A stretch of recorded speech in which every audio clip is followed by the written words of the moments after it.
And, he became an Iceman, became a bread man. He opened his own, eventually he opened his own grocery store. All that impacted my dad to go into business himself. I never was a business person as such. I was always more want to be out in the streets organizing people. People like Rap Brown and Stokely Carmichael, those people. Fred Hampton, what kind of impacted my life when I was growing up. I wasn't into, I want to get my own thing, become well off. And I wanted to organize, help organize our people to fight back. Burn so down. That was my passion. Um, so I have to say that it affected him differently. So he had, I believe, the error in hoping that he eventually opened a school in Oxford store. And he hoped that I would be able to continue it. But there were some things, for 20 years we had it. It was very successful. For 20 years we had it. There were some things he had no control of. During the time we had a school and office supply company, the handwriting was on all of the bigger companies. School supply companies like Ideal and others were buying up the smaller ones. Mm-hmm. And we went into school, when we went to office supplies and office furniture, about the same time the emergence of the office depots and office maxes were coming into the scene. So a small office by us in time would be knocked out just for that. So I never wanted to be that kind of dad where I would lay the seeds of continuing what I started. I think of it this way. I think of it, if you're interested in what I do, then it has to be not because I want you to. It's got to be because you're interested, you like, and you want to. Mm-hmm. You see, yeah. I hope I'm trying to be as clear as I can. Cause I understand what you're saying. Because you can't become really good at whatever you want to be unless you really want to do it. Mm-hmm.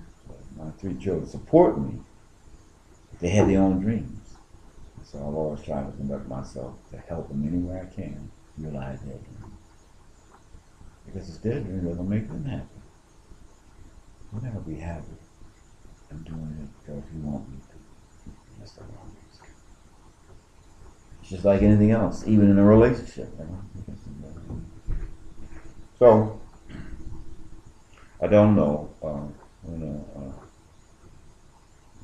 Time I had somebody here, but life was such that she had to leave. So we have a museum. We're looking for a new home. The museum up and running again. Katrina set that in. And we started this museum. We met a young lady at Essence.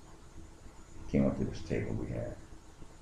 She was really interested. Why y'all starting a museum? Well, we have a museum. We just don't have a director. We don't have a director. We don't have a young lady said, well, I'm a graduate at 35. I have a master's in museum studies. I'm working on my doctorate. I did work in Africa. I'm looking at each other like, what? She was shocked. Oh, yeah. About 22. And I would love to work with y'all and be the director until you get one. It was blown away. We took it. And our dream was to build everything we know on our backs.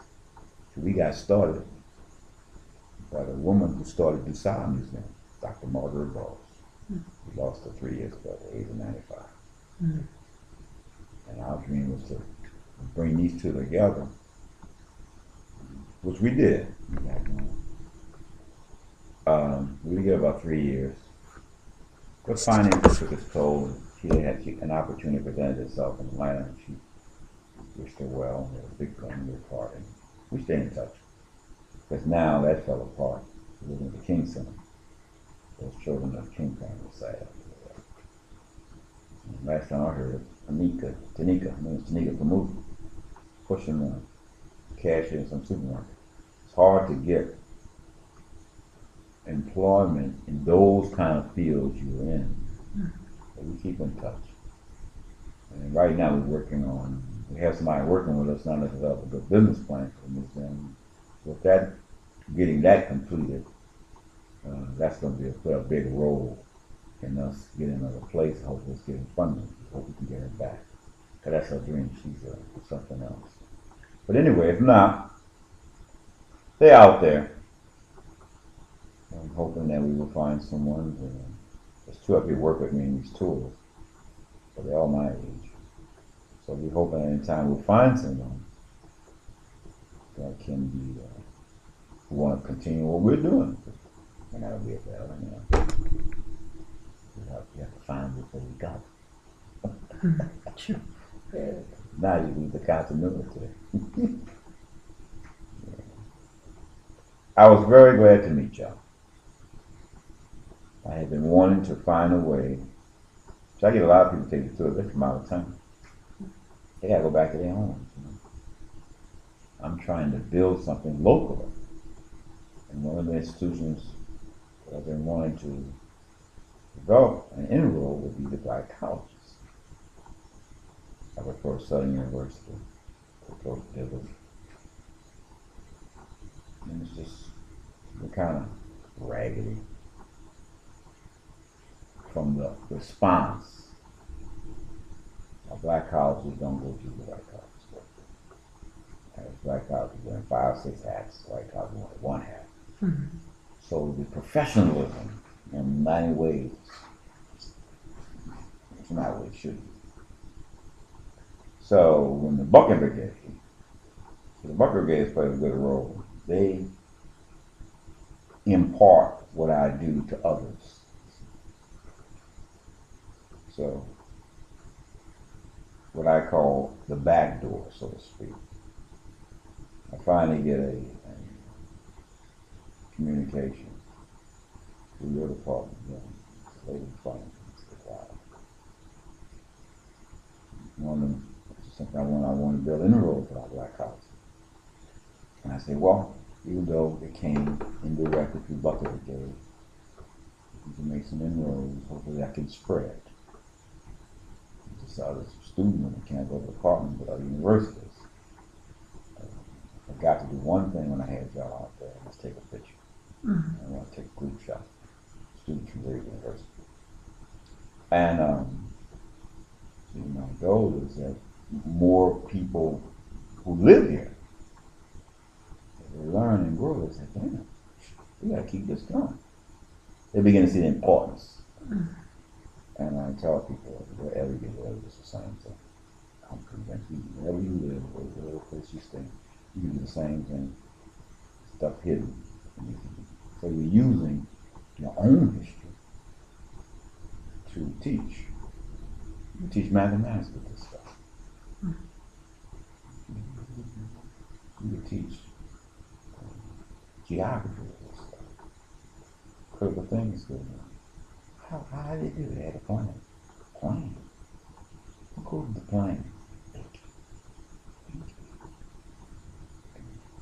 They had to mass numbers. They had to think how many people we got to have marching down that road to make the oppressor submit to us, run away, see the outnumbered. Then they had to calculate. See, all the elements of thinking, all the elements of mathematics, all the elements of reasoning. I mean, you take all the curriculum and bring it out with this particular story and with other stories.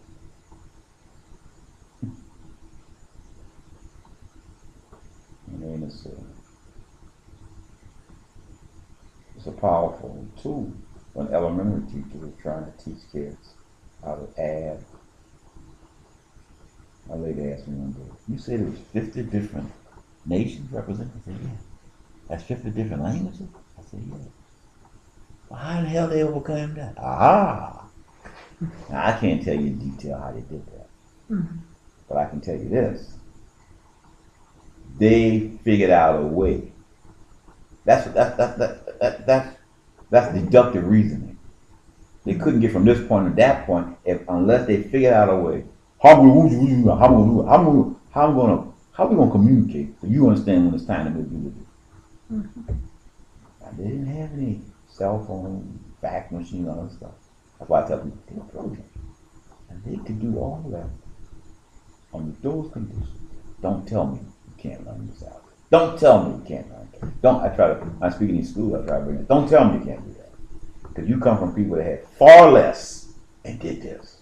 True.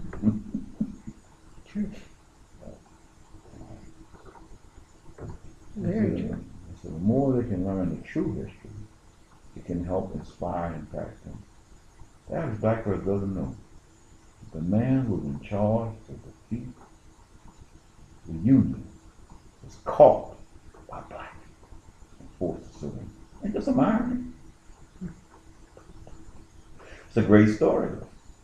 Hollywood knows it. They're not gonna make no movie showing black people capturing him. They caught him. He was surrounded, predominantly by black troops. Damn, all the people had to catch him. People are trying to keep him safe. That's a powerful story. I don't know why we don't have enough playwrights writing those skits on that kind of stuff. They might not know. They probably don't know. And it's all in history books. It's in the official records. No doubt. And I tell people how, you know how Juneteenth came out? It's not because they learned over 2.5 years after the Silk Month. They captured the state. The troops that captured him, some of them were sent to march from Virginia to Texas. And you ran 10,000 troops converted into Mexico. They ran them. They put that much paint on them. They ran into Mexico. And when they crossed the river, by the way, Mexicans jumped on them. Because that was Mexico's way of saying, the Confederates tried to promise them, if y'all help us, we'll get your land back that the government stole from Texas and Arizona. So, of course, they weren't reneging on that anyway. Okay. Okay. Well, thank you very much for doing this. Oh, you're more than welcome. This was very informative. I really appreciate it. Okay. So you give me this copy or? Yeah, I'm going to give you one copy. We'll fill out the other one, and you Okay. can make a copy of it.